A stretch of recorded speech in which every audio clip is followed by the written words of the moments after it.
at lola, mga nanay at tatay, ikinararangal ko na po ipakilala sa inyo ang galing sa hirap, subalit nagsumikap ang magbabalik ng ningning at glorya ng lungsod ng Maynila, ang Batang Maynila, ang nag-iisang Yermen Isko Moreno Dumagroso.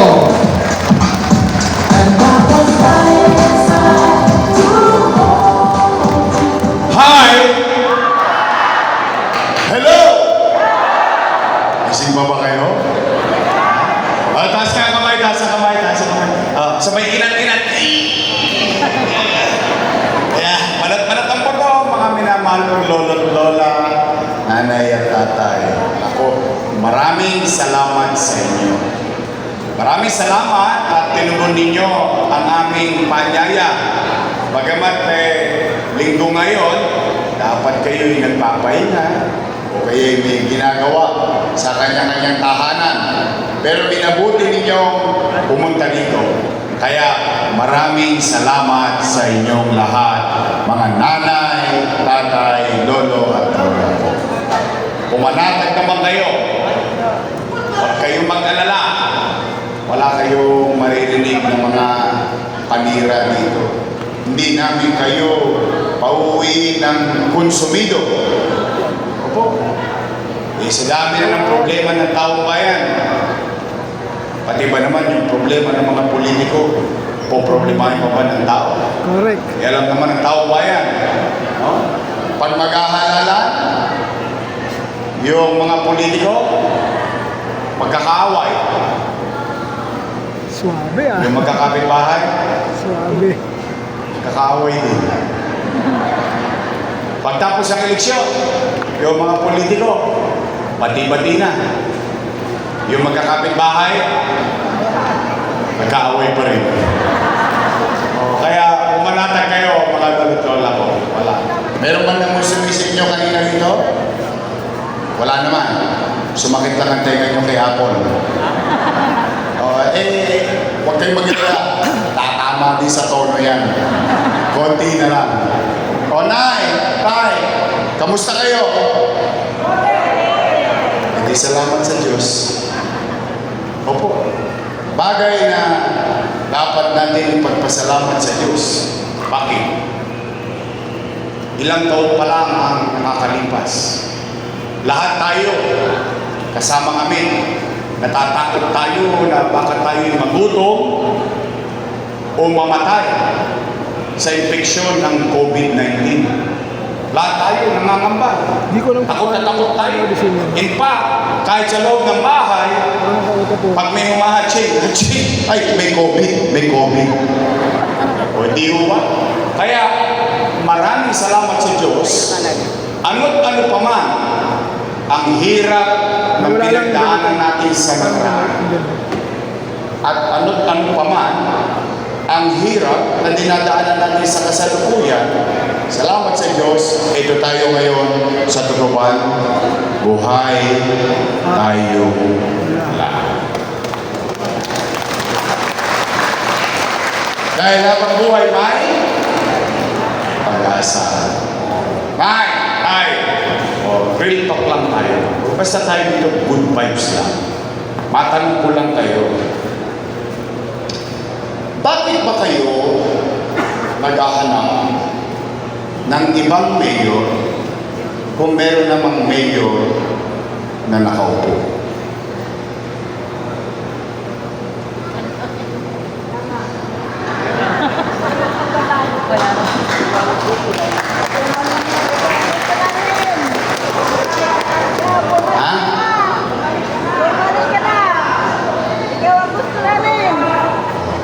Hindi, kaya ako yung naitanong kasi gusto ko lang malaman niyo nung nangangamba din ako.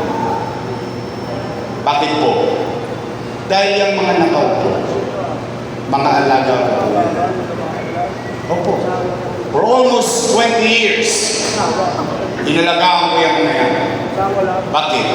Bilang pagtanaw ng utang na loob kay Danny Lacuna. Alam niyo yan. Hindi ko yan kinubli. Hindi ko yan dinat. Ang katotohanan, tayong mga Pilipino, isa sa itinatapos ng ilong natin o ipinagmamalaki natin ugali sa buong mundo, tayong mga Pilipino ay marunong tumanaw na at ang utang na loob ay walang katapusang bayaran. Tingnan po natin kung totoo ba na tinanaw ko yung utang na loob kay Boss Dan na inalagaan ko yung kanyang mga anak. Tingnan po natin. Una, Philip Lacuna. Nakaupo? Nakaupo. Dennis Lacuna. Naku, ito pahirap sa mga negosyante. Sony. Nakaupo? Nakaupo. Lay Lacuna. Nakaupo? Nakaupo. Asawa ni ate. Nakaupo? Nakaupo. Si ate. Nakaupo? Nakaupo. Ilan sila? Happy? Ha? Masaya ako. Masaya ako na yung hindi napagtagumpayan ni Boss Danny, napagtagumpayan ng kanyang mga anak sa tulong nating lahat. Ngayon, ang tanong, kung sila'y naging mabuti sa kanilang tungkulin o hindi, hindi ako para humusga. Taong bayan ang maghuhusga niyan. Alawa. Ngayon, bakit sila nagagalit sa akin? Bakit ngayon ako na ang pinakamasama sa mata nila? Matanong ko po kayo. Tingnan ninyo, maghanap kayo ng kahit isa lang na dumagoso sa City Hall. Wala. Bakit?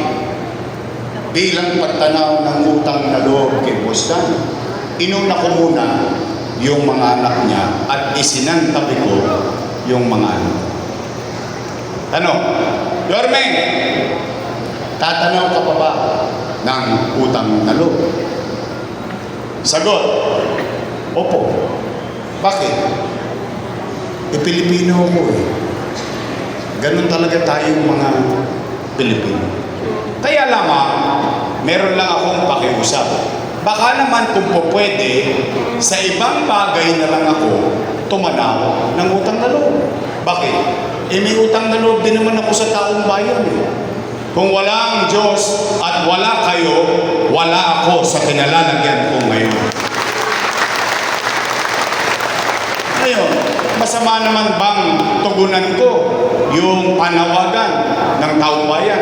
Yung taong bayan ang sumisigaw na, bumalik ka na. Bumalik ka na. Bumalik ka na.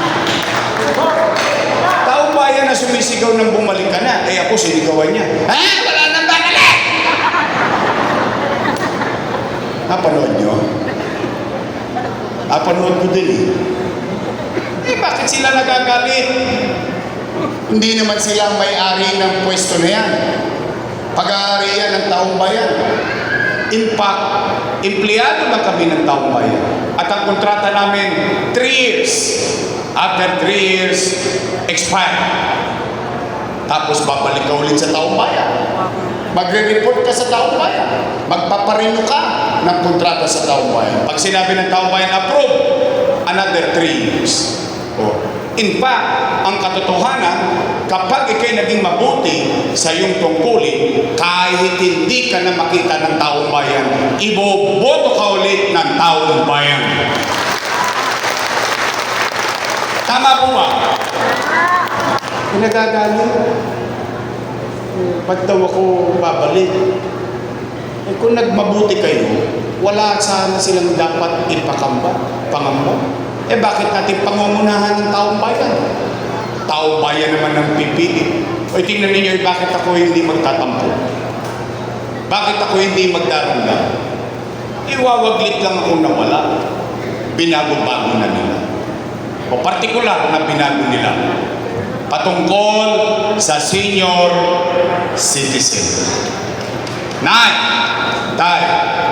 mga lolo't lola ko na nandito ngayon. Totoo ba yung ginawa nila na kapag sa quarterly pension or monthly pension at quarterly ang bigayan, kapag wala ka sa araw ng bigayan, ng payout, forfeited na yung pension mo? Mali.